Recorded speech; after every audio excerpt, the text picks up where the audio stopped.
¿Por qué les hablaría de estos tres temas? Yo creo que una sociedad requiere, no para ser perfecta, porque siempre va a tener muchos problemas que enfrentar, pero por lo menos para tener unos niveles de convivencia y de armonía, digamos, mínimos, tolerables,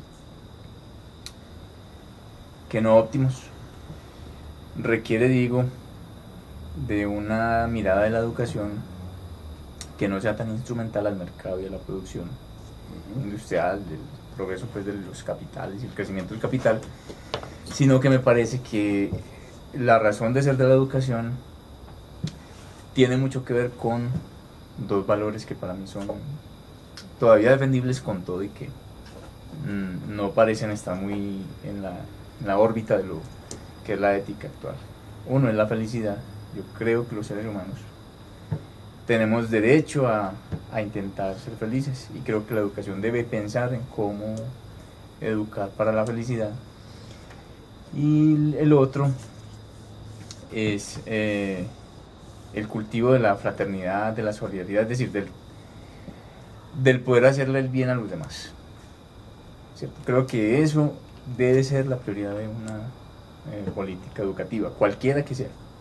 Uno puede estar estudiando la más especializada, la ingeniería, de las ingenierías, la ingeniería astronáutica, lo que ustedes quieran llamar, pero para mí cualquier orientación educativa debe pensar en eso, en que los seres humanos somos fines en sí mismos, que no estamos para que se nos instrumentalice para otra cosa distinta que cómo poder ser felices y cómo poder ser solidarios o fraternos. ¿Por qué parto de allí? Porque para mí es claro que gran parte de la educación ha perdido el rumbo.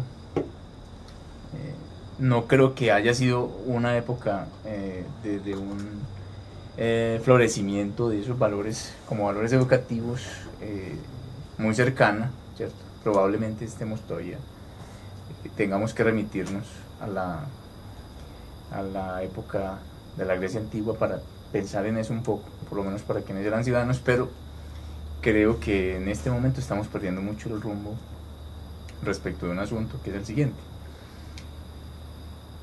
Se supone que estamos en una época de mucha tecnología, de mucho avance científico y de poca felicidad y de poca solidaridad. Entonces creo que eso es un contraste que la educación debería mirar y que cualquier política pública educativa debería pensar. ¿Cómo entonces vamos a construir espacios curriculares y cómo vamos a fomentar subjetividades o sujetos que estén en la perspectiva de una educación pensada para que los seres humanos se autodignifiquen en tanto seres en sí mismos por vía de esos dos valores, esas dos categorías que les menciono? Frente a eso hay entonces un desencanto derivado de ese contraste, ¿cierto? Porque no nos están educando, como diría Nussbaum, para el cultivo de la humanidad, sino para otra cosa muy distinta, que es el cultivo de las economías, de los capitales, de las riquezas de algunos pocos, de la pérdida de lo público en manos de esos grandes monopolios y de la pérdida sobre todo de nuestra capacidad de prospección como especie, ¿cierto?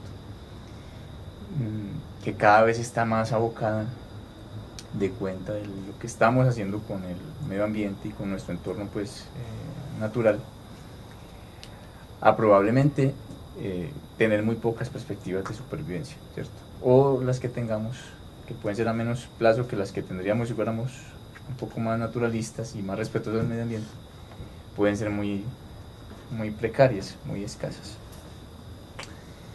Entonces ese desencanto yo creo que debería llevarnos a hacer de la educación y de las políticas públicas de educación un tema de la discusión pública, de la agenda pública en todos los países, en unos más que en otros, porque seguramente los países nórdicos no tendrán el mismo problema nuestro respecto de estos asuntos, pero en cierta medida hacer de esto, si se quiere, un problema global, ¿cierto? Globalizar esto como un problema. Y creo que en esa medida lo que se está globalizando la educación no es lo que deberíamos globalizar. Entonces me parece que ahí habría pues algo que fortalecer o robustecer desde el punto de vista de nuestras necesidades como sociedad, no solo colombiana y latinoamericana, sino yo diría occidental, ¿cierto?